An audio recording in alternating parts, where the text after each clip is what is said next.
Diqqat! Shoshilinch tezkor xabar. Qalblarni larzaga soluvchi yana bir mudhish voqea sodir bo'ldi. Afsuski, taniqli inson dahshatli avtohalokatda vafot etdi. Assalomu alaykum, hurmatli tomoshabin. Tezkor yangiliklardan birinchilardan bo'lib xabardor bo'lishni istasangiz, videomiz ostida bir dona like va podpisatsiya tugmachasini bosib qo'yishni unutmang.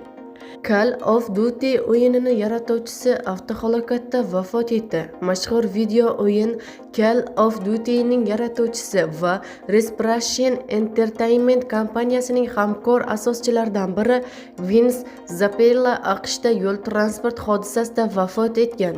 Uning yoshi 55 ta edi, deyiladi xabarda.